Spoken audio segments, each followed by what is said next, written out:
Ruth మైక్లీ ఈయన భార్య భర్త ఇద్దరు మాట్లాడు. ఏం పేరు నీ పేరు? నా పేరు రూబెన్ అయ్య గారు. రూబెన్ రెండు కళ్ళు లేవు కదా దేవుడికి? లేవు అయ్య గారు. ఈమె ఎక్కడ జాబ్ చేస్తా? గవర్నమెంట్ కదా. అవును. ఏం జాబ్ చేస్తుంది? ఎక్కడ? లైబ్రరీయన్ మున్సిపల్ ఆఫీసులు. ఏ ఊర్లో? రేపల్లె. ఈయన చాలా మంచోడండి. ఈమెని పెళ్లి చేసుకున్నాడు. ఎన్ని కష్టాలు వచ్చినాయో అసలు. ఈమెకి రెండు కళ్ళు లేకపోవటం కాకుండా ఈమెకి మోక్షన్స్ అండి. ఎన్ని నెలలమ్మా మోక్షన్స్? 100 రోజులు. 100 రోజులు. రక్తాలు ఎక్కిచ్చారా? ఏమేమో చేశారు కదా, ట్రీట్మెంట్ ఇచ్చాం. ఏమేమో ట్రీట్మెంట్లు. లాస్ట్కి అక్కడికి రండి అంటే చెవులుకున్నవి కూడా ఇక్కడ వేసేసారు. అది కదా మీరు వేసేసి వచ్చారు. ఆ రోజు బాగానే ఉంది. ఉందమ్మంటే ఆగట్లేదు, ఇవి వెళ్ళిపోయింది. మళ్ళీ మొదలెట్టేసినాయి కదా.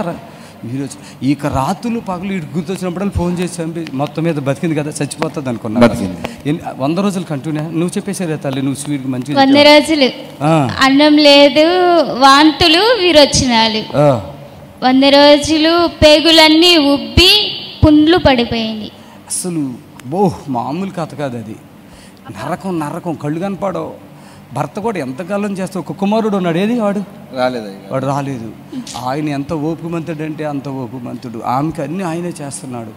ఓపికగా మాకు గుర్తొస్తే ఆవిడ ఎప్పుడు బాధ అట్లా అట్లా బతికేసావు కదా. బతికినట్టేనాక బతికా. జాబ్ చేస్తున్నావా? చేస్తున్నా. అసలు ఇక అసలు బతకడానికి తమ్ముడు ఉంటుంది? అసలు ఛాన్స్ ఉందా బతకడానికి? లేదు, ఛాన్స్ లేదు. నరకం. పాపం ఆయన వేసుకుని వస్తూ ఉన్నాడు. ఇన్ని బాధలు అంటే ఒక మాటతో చెప్పలేని బాధలండి. అంటే రెండు కళ్ళు కనపడవు పూర్తిగా. అక్కడ కొంచెం కనపడ్డాయి కదా ఆ రోజు. కళ్ళు కనపడి ఒకదాన్నే నడిచాను. ఇప్పుడు అదే ఆ రోజు కళ్ళు లేవు. మోక్షన్స్ అయితే నిమిషానిక ఎట్లా?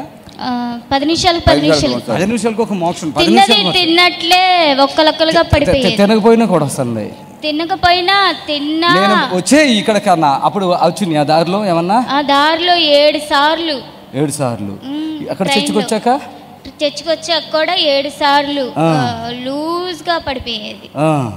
ఓపెన్ అయినట్టే. అసలు ఇంత శక్తి లేదండి. వాళ్ళు చనిపోవాల్సిన బిడ్డ వంగిపోయి నడుచుకుంటా చేపట్టుకొని తీసుకొని. ఆ రోజు ఈయన పట్టుకెళ్తాడు కదా బాత్రూమ్కి. ఆ రోజు చర్చిలో ఏమీ సొంతకి వెళ్ళిపోయావు కదమ్మా బాత్రూమ్కి. చప్పట్లు కొట్టాడు గట్టిగా. మరొకసారి చప్పట్లు కొడతాం గట్టిగా. కూర్చోడు.